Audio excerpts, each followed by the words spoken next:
গতকাল থেকেই ডিপিজেডের বিভিন্ন ফ্যাক্টরিগুলো ছুটি হয়েছে, আর কিছু ফ্যাক্টরি রয়ে গিয়েছে যেই ফ্যাক্টরিগুলো আজকে দুপুরের পরে ছুটি হবে।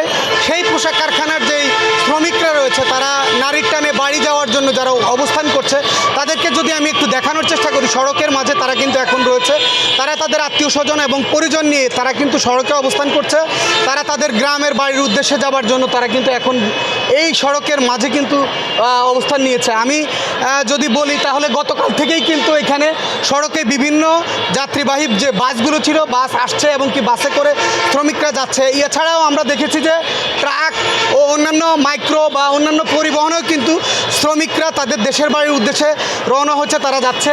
পাশাপাশি যদি বলি এখানে কিছু বাস রয়েছে রিজার্ভ আকারে, যে বাসগুলো আজকে ইপিজেডের ফ্যাক্টরিগুলো ছুটি হওয়ার পরে সেই বাসে করে কিন্তু শ্রমিকরা তাদের গ্রামের বাড়ির উদ্দেশ্যে রওনা করবে। তো আমরা জানতে পেরেছি ইপিজেড সূত্রে যে গতকাল থেকেই যে শ্রমিকদেরকে ছুটি হয়েছিল, গতকাল বেশ কিছু শ্রমিক চলে গিয়েছে, আজকে বাকি যারা রয়েছে তারাও যাবে এবং কি আগামীকালকেও এই শ্রমিকদের তাদের বাড়ি যাওয়ার জন্য অর্থাৎ দেশের বাড়িতে যাওয়ার জন্য কিন্তু ব্যবস্থা রয়েছে। সড়কের ব্যাপারে আমি কথা বলেছিলাম সড়কের হাইওয়ের পুলিশের সাথে, পাশাপাশি যারা সড়কে নিয়োজিত রয়েছে তাদের সাথে আমি কথা বলেছিলাম। তারা আমাকে জানিয়েছে যে সড়কের অবস্থানরত যারা রয়েছে সড়কে তারা কিন্তু আপনার সড়কে যান চলাচলে যাতে নির্বিঘ্নে হওয়ার পাশাপাশি যানজট নিরসনে তারা কিন্তু প্রতিনিয়ত কাজ করে যাচ্ছে। স্যার কদিন ধরে কোমরে ব্যথা।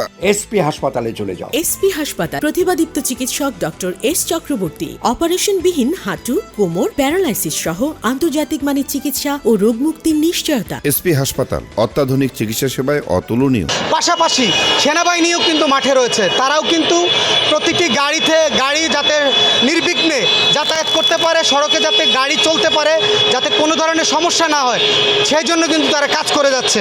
তো আমি দেখেছি যে সড়কে কোনো ধরনের প্রতিবন্ধকতা নেই। দুই একটি চাঁদাবাজির ঘটনা আমরা দেখেছি যে বিভিন্ন সময় বিভিন্ন পয়েন্টে কিছু দলীয় নেতাকর্মী, পাশাপাশি এখানে কিছু পুলিশ বা আপনার কমিউনিটি পুলিশের মাধ্যমে গাড়ি থেকে কিছু টাকা পয়সা নেওয়া হচ্ছে। এছাড়া কিন্তু মোটামুটি বলা চলে যে যানবাহনের পরিস্থিতি স্বাভাবিক রয়েছে। গতকাল থেকেই আজ পর্যন্ত আমরা কোনো ধরনের সড়কে কোনো দুর্ঘটনার খবর আমরা পাইনি বা কোনো অপ্রীতিকর ঘটনার খবর কিন্তু এই পর্যন্ত পাইনি। তো এই ছিল আমার কাছে মোটামুটি বলা চলে যে আশুলিয়ার সর্বশেষ সড়কের পরিস্থিতি। সড়কে কিন্তু আপনাদেরকে আমি দেখানোর চেষ্টা করেছি, সড়কে কিন্তু কোনো ধরনের যানজট নেই, একদম নির্বিঘ্নে বলা চলে যে গাড়িগুলো চলছে।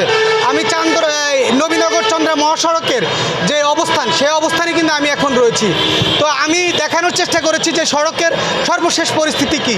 তো এই ছিল আমার কাছে মাসুদ রানা, বাংলা এডিশন, আশুলিয়া, ঢাকা।